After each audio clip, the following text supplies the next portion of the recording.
Hi everyone! Today's exam day. Again. Today I'm taking an English exam for my citizenship application.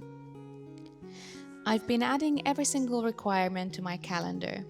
It's the best way to handle these things because these exams are paid, non-refundable, and strict. If you forget even a small required item, they won't let you sit the test. I'm taking my exam with Trinity College. It's an approved provider and it cost me £160.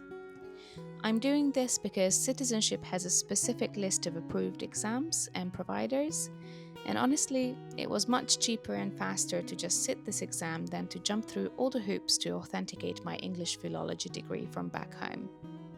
So, for me, this was the most convenient path forward. For Trinity College, you've got two pieces of documentation that's required. One is the ID that you booked your exam with. For me, that was my passport. And then something called a topic form. Anything else you want to bring is mainly just for comfort. The topic form is a core part of the exam. You write down a main idea and some supporting elements you'd like to talk about. I chose corsetry and modern misconceptions. I've been fascinated by historical garments for years and watch a lot of YouTubers who recreate them. Because I'd already done a 7-minute presentation on this for a previous English exam, I already had my bullet points ready to go, which made the prep work much easier. For a citizenship application, they will only test you on your listening and speaking skills. It's a 10-minute session. The first 5 minutes are a free conversation about your chosen topic, and the final 5 are a conversation about a topic the examiner picks for you. Make sure you arrive at least 30 minutes early, that's also their recommendation, and they are incredibly thorough. It's really like going through airport security. They'll use a metal detector, check your shoes, your sleeves, your hair, and they'll even ask you to show your ears to make sure you aren't hiding anything. My tip? Wear trousers. Trust me. If you wear a skirt, they'll have to check under it, which just adds a layer of awkwardness you don't need. You'll lock your bag, phone, and watch in a locker. While I've been prepping for the exam, I've also been building a master list for my entire citizenship application. It's the only way I can stay organized. There are so many things to remember with this.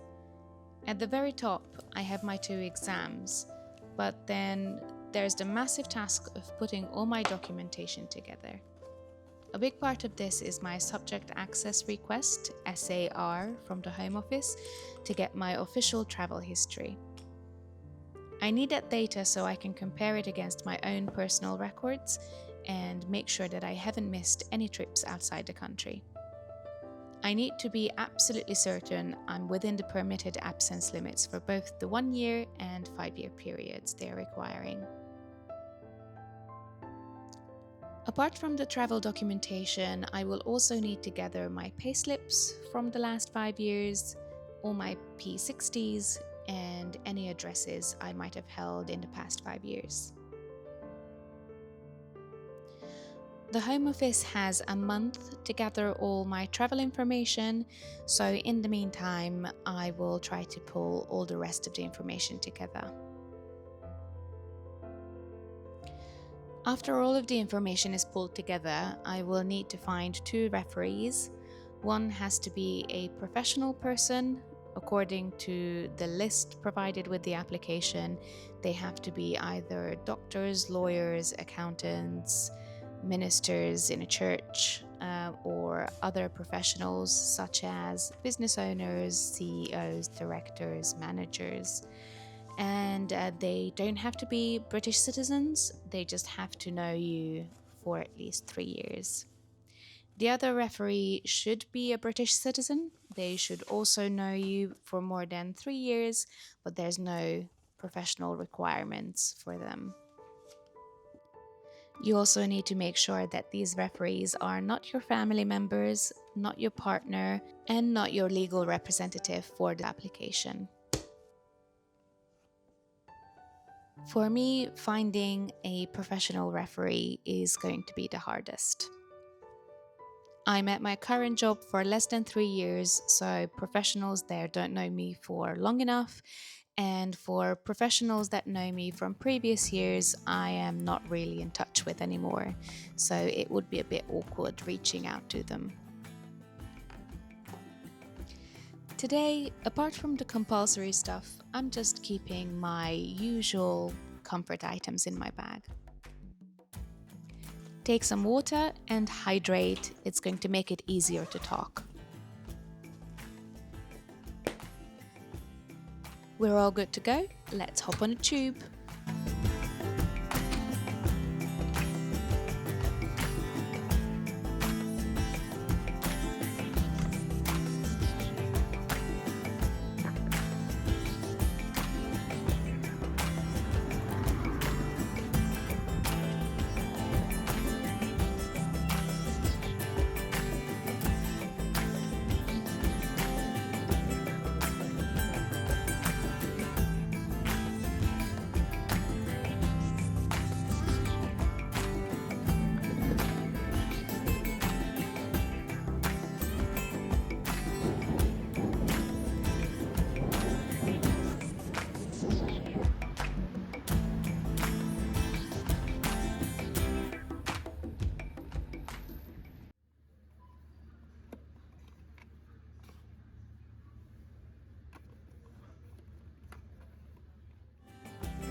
After I left, I couldn't turn my electronics back on until I was back on the street because their facilities don't allow waiting, unfortunately, in the building.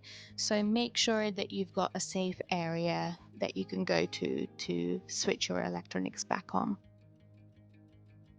When you get home, allow yourself a little time for winding down and get rid of some of that exam stress. Here I'm back to it, and there's no time to waste, so I am now starting to gather all of the information that I need for the application.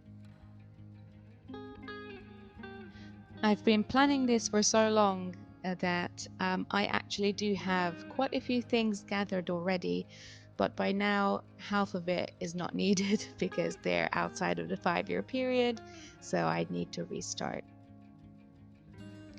Maybe not a complete restart, but yeah, definitely needs a clear out.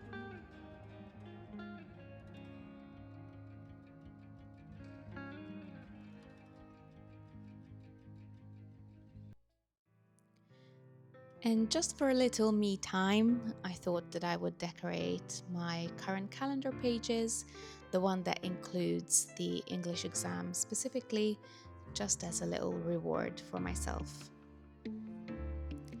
It genuinely brightens my day going through my Filofax when it's decorated, so this is not really an optional step anymore for me.